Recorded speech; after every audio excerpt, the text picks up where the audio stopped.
Carlos Reyes is a student who is attending the University of Texas Pan American. He volunteered to share his testimony about his disability.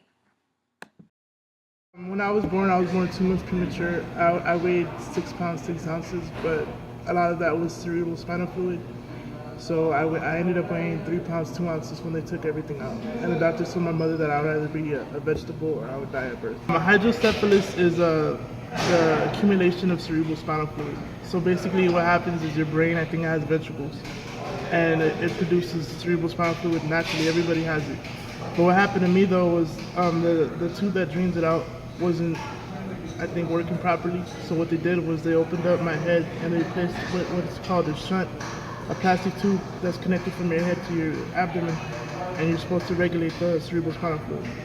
And then I have cerebral palsy, and the only reason why I have cerebral palsy was because of a stroke. I have this thing called hemiplasia, which means that it's only half side of the body.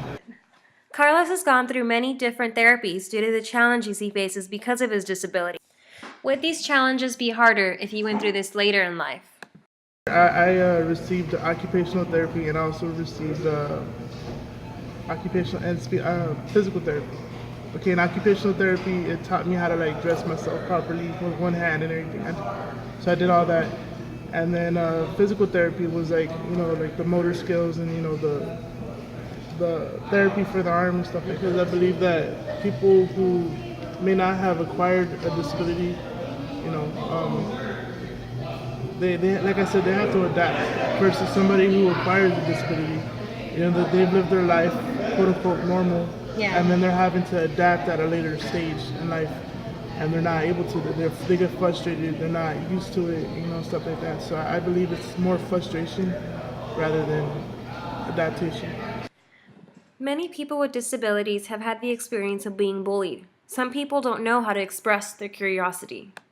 When I was growing up, I've gotten bullied and stuff like that. That was the only thing that ever troubled me. But then, as I got older, I started to mature more, and I started to realize that, people asking questions like what's wrong with you or stuff like that, it's out of curiosity. Mm-hmm. So I've learned that, not to take it offensive when people judge you or they're curious about your condition or something like that. So, and plus, my mother, she always told me, you're just like everybody else. It just might take you a little bit longer to do something, but you're just as capable.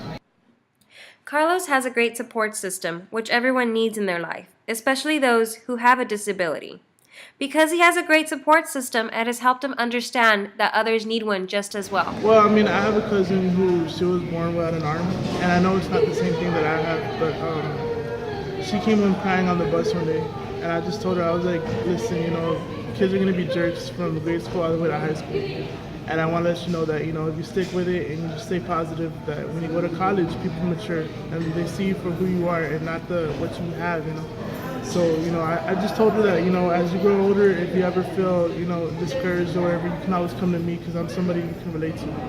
And I'll always have your back. So, just to stick with it. His life experiences have encouraged him to pursue a career in rehabilitation. I want to help assist and encourage people with disabilities. Earlier in this semester, we were talking about modifications and how little the modifications can be, from a few hundred to maybe even a few thousand, depending on what the modification is. So I spoke to my professor and I told her that, I've seen that around campuses they have automatic doors. Why not have automatic doors for the restrooms? Because, I bumped into a gentleman, I was washing my hands one time, and the gentleman asked me, sir, can you help me open the door? So I said, well, if they have automatic doors, why not automatic restroom doors? The challenges in Carlos' life have made him no different than just the average person who does not have a disability.